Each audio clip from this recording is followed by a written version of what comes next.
प्रथम वर्ष विज्ञान के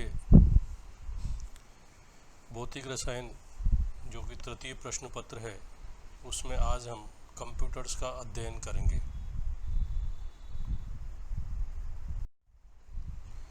कंप्यूटर्स जो शब्द है वो वर्ड कंप्यूट से डिराइव किया गया है तथा प्रारंभ में जो गणितीय कैलकुलेशंस हैं उनको तेज गति से करने के लिए कंप्यूटर को काम में लिया जाता था। आज की समय में कंप्यूटर एक इलेक्ट्रॉनिक डिवाइस है जो रॉ इन्फॉर्मेशन को डाटा की फॉर्म में एक्सेप्ट करती है और इंस्ट्रक्शंस के अकॉर्डिंग उसको प्रोसेस करती है तथा यूजफुल फॉर्मेट में आउटपुट के रूप में प्रोड्यूस करती है।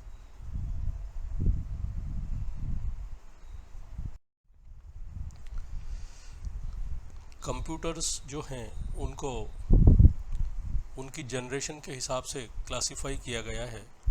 First generation of the computers जो कि 1942 से 1955 की ड्यूरेशन के रही है, उसमें वैक्यूम ट्यूब्स को काम में लिया जाता था to control and amplify electronic signals.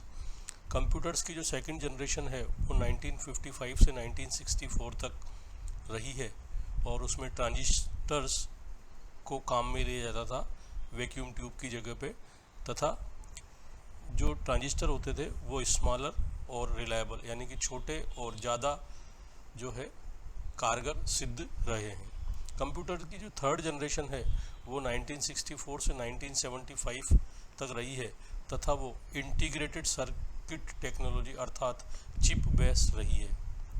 Fourth generation जो कंप्यूटर की है वो 1975 ऑनवर्ड है और उसमें जो है वो भी चिप्स के बेस पर ही आधारित है। कंप्यूटर की कार्यक्षमता यानी कि कैपेबिलिटीज। स्पीड, कंप्यूटर जो है works at tremendous speed, computer बहुत तेज गति से कार्य करता है। नंबर 2, एक्यूरेसी, कंप्यूटर जो है work with very high accuracy अर्थात कंप्यूटर बहुत अधिक जो है शुद्धता के साथ कार्य करता है। तीसरी बात है storage, computer can store large amount of data that too in sequenced manner, computer जो है वो बहुत बड़ी संख्या में डाटा को और बहुत तरीके से यानी कि एक क्रमबद्ध तरीके से स्टोर करता है। Versatility, computer can do variety of job, computer बहुत सारी प्रकार के कार्य कर सकता है। डिलीजेंस यानी कि नो फैटिग, कंप्यूटर जैसे कि हम लोग कई बार क्या होता है कुछ कार्य करते करते बोर हो जाते हैं कि मोनोटोनस सा जॉब हो रहा है, लेकिन computer does not bore and tired because it is not a human being. अगली बात है एक्सपर्टनेस, कंप्यूटर जो है वो सीखने में भी सहायक है। अब आती है कंप्यूटर्स की लिमिटेशन। कंप्यूटर का अपना स्वयं का कोई दिमाग नहीं होता है। Computer has no brain and it does what it is asked to do and in what sequence it can't take its own decision। हमने जो उसको प्रोग्राम बना करके निर्देश दिए गए हैं उन्हीं के अनुरूप कंप्यूटर कार्य करता है तथा वो अपने आप कोई डिसीजन नहीं ले सकता है। Second, it has no emotions और फीलिंग, व्यक्ति के लिए किसी पर्टिकुलर चीज़ के लिए इमोशन और फीलिंग हो सकती है, लेकिन कंप्यूटर क्योंकि उसके अंदर दिमाग ही नहीं है तो वह इमोशन और फीलिंग नहीं रखता है। Human beings are flexible in their approach but not the computers, जैसा कि अभी हमने ऊपर बताया कि किसी पर्टिकुलर व्यक्ति के लिए फीलिंग्स होने पर हम उसके लिए फ्लेक्सिबल हो सकते हैं, लेकिन कंप्यूटर जो है वह किसी के लिए फ्लेक्सिबल नहीं है, उसके लिए सभी एक समान है। On the basis of experience we can make judgement but a computer can not of its own, हम अपने अनुभव के आधार पर भी कुछ निर्णय ले सकते हैं, लेकिन कंप्यूटर ऐसा नहीं करता। कंप्यूटर केवल जो दिए गए निर्देश हैं उन्हीं की पालना करता है।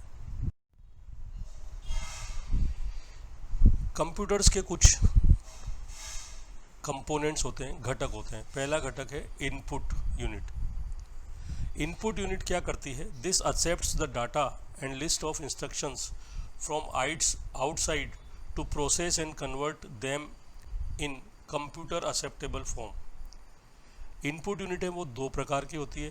फर्स्ट है टेक्स्ट इनपुट डिवाइसेस, ये मोस्ट कॉमनली यूज्ड है, इसमें कीबोर्ड है।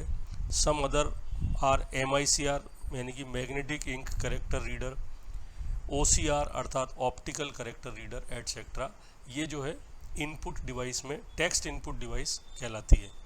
दूसरी है कर्सर कंट्रोल डिवाइसेस, पॉइंटिंग और picking device that enables the user to select a displayed graphic item on screen by directly touching its surface in the vicinity of item। इस तरह की जो डिवाइस होती है वो कर्सर कंट्रोल डिवाइस कहलाती है। Component second, central processing unit.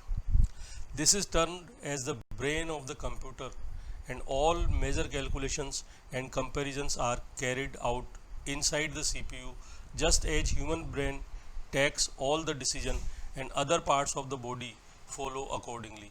Means CPU जो है वो कंप्यूटर का दिमाग है और सारे डिसीजंस, सारी जो कैलकुलेशंस और कंपैरिजंस होते हैं वो CPU में ही होते हैं और उसके जो रेस्ट पार्ट हैं वो उसको फॉलो करते हैं।